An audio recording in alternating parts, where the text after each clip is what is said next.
It's coming from downstairs. It comes from everywhere and nowhere. Scott, have you seen The Uninvited? I have seen The Uninvited, made in 1944, directed by Lewis Allen, with Ray Milland, Ruth Hussey, Gail Russell, and Donald Crisp. Interesting movie in terms of, I love supernatural films and ghost stories, and this was something that kind of took me by surprise when I watched it recently. Yeah, and let's make sure people don't confuse it. There have been a number of movies called The Uninvited, a couple of them recently, and most of them, based on the title, are kind of horror or something like that. This is 1944. And yeah, it's a ghost story. But what's interesting, you and I both looked into this. Before this movie, apparently, there were no serious ghost stories made in Hollywood. Most of them were either light comedies where you aren't actually asked to believe in ghosts, or the so-called ghosts are something that con artists or fake spiritualists or mediums are doing to fool vulnerable people. Yeah, to con them out of their money. Right. But in this movie, it's real. And nowadays, there's been a ton of ghost movies since, and lots of horror movies, and the whole development of the genre. A lot of people won't find this movie to be all that scary, but it's spooky, and the mood definitely still works even now.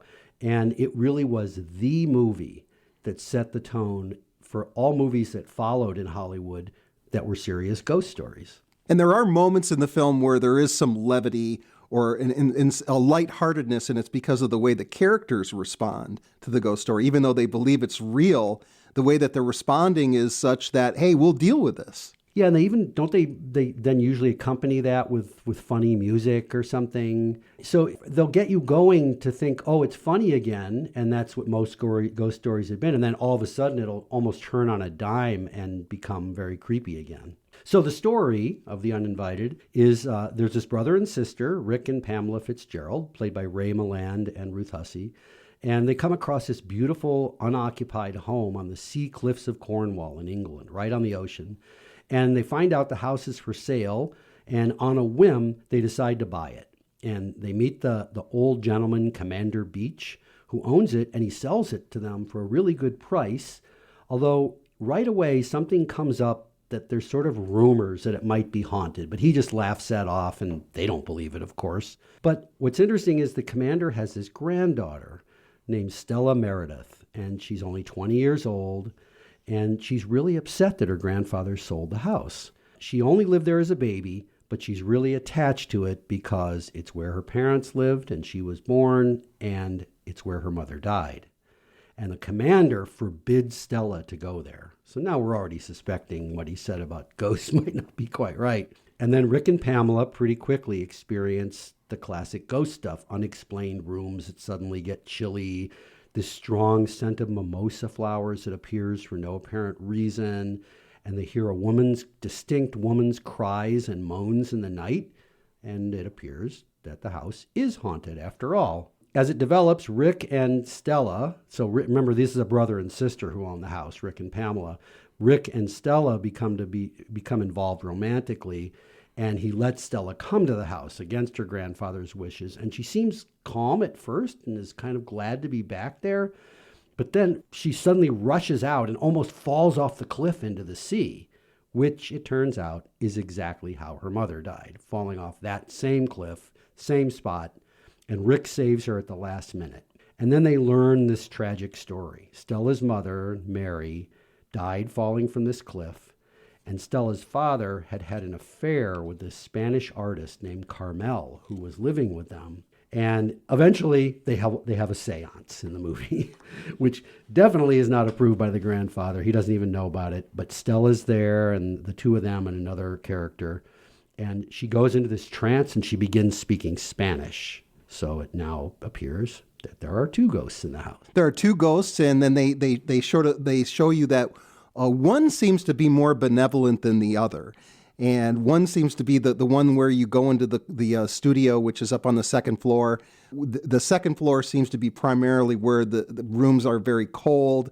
The characters feel like a malevolence that's there. And but downstairs is where the mimosa smell is, the flowery smell is. But also downstairs seems to be where the distress is heard in terms of the moaning and crying.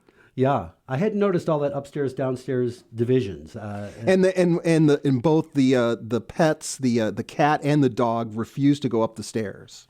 That's a significant thing right from the beginning. In the first scene, there's a dog that's introduced with the brother and sister, and in fact, that's how they become interested in the house. Is that the dog follows a squirrel through an open window into the house, but the dog won't go up on the second floor.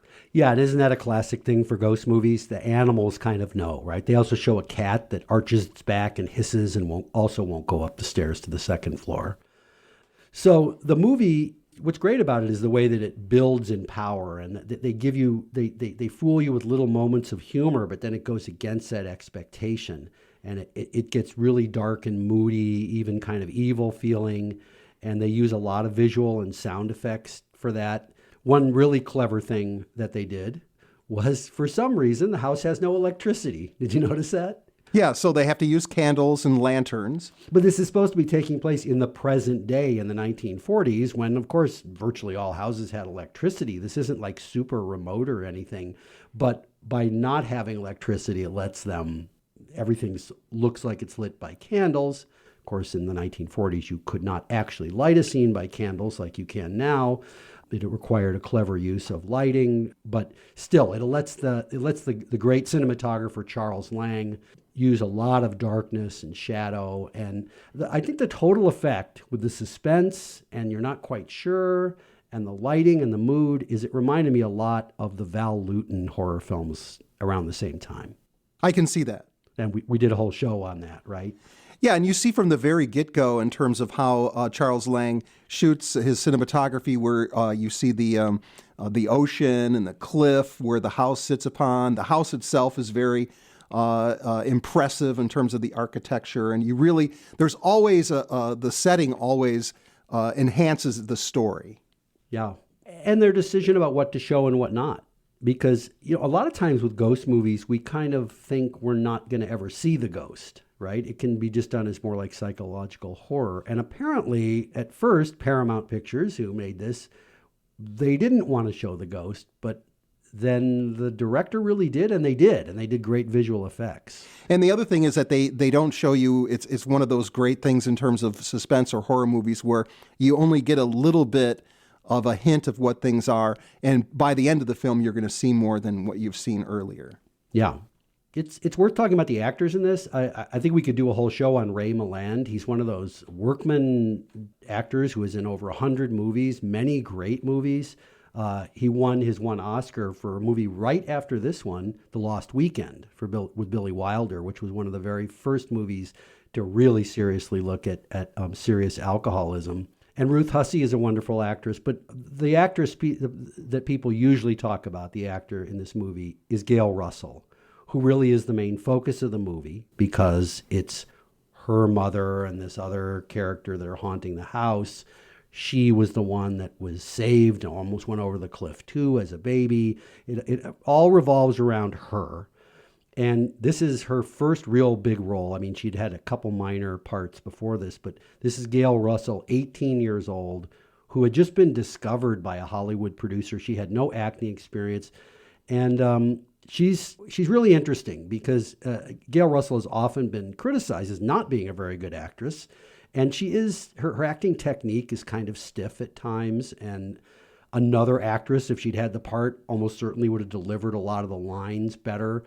But she has this really strongly convincing screen presence, don't you think? She does, and she's very beautiful. She was a beauty queen when she was in high school, and it's because of her looks that she ended up becoming an actress. She was, the typical sort of story of being discovered, not necessarily in the drugstore or something, but she was discovered as a result of being the beauty queen. It was almost discovered that way. It was not someone who came up for, as having been in entertainment or acting or anything. She was just discovered by this Hollywood producer somehow when she was in high school.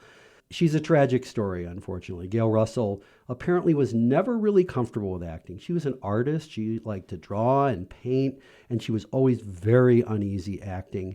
And as early as this movie, the story goes, maybe, she started to drink to relax, and it ended up becoming a terrible alcoholism, and she died at age 36. She died of liver disease at the age of 36, and her last several years of acting, it was on again and off again because of her drinking problems were known. She had several accidents where she either drove into buildings or she had car accidents hitting other cars while under the influence.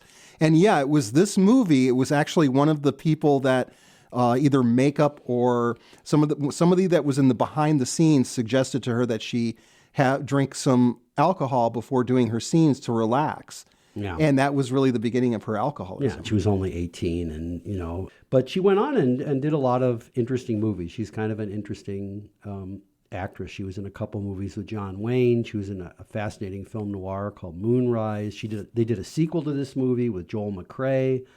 It wasn't really a sequel. It was inspired. It was inspired by this, but it takes place in the U.S. It has completely different characters, but she is the star of it. Oh, I didn't realize that. I mean, because it's the next year and it's called The Unseen, which sounds like, Uninvited, Unseen, sounds like a sequel, but she's not playing the same. She's not playing the same character, Okay. and then it takes place in the United States, whereas The Uninvited actually takes place in England, in Cornwall, right. England, even though it was shot in Hollywood. Another actor that I found, as soon as I saw him, I recognized him. Donald Crisp, who plays the gentleman who sells the house, who's the grandfather. Not only was he a very prolific actor, but he was also a director during the silent era. He played Ulysses S. Grant in The Birth of the Nation in 1915. Once the sound era came in, he stopped directing films and was an actor. And John Carradine is usually thought of as being the most prolific actor in Hollywood, but he would always say in interviews, Donald Crisp was in more films than I was, and Donald Crisp was in over 400 films. Yeah, I was going to say, that's hundreds of films. And there's so many, and then he ended up, in 1941, he won the Oscar for Best Supporting Actor for How Green Was My Valley, directed by John Ford. And he was an actor up until he was 92 years old. The other thing that's interesting is that he was a big power broker and businessman in Hollywood throughout the era because he had what was called banker's sobriety. He was not a party guy.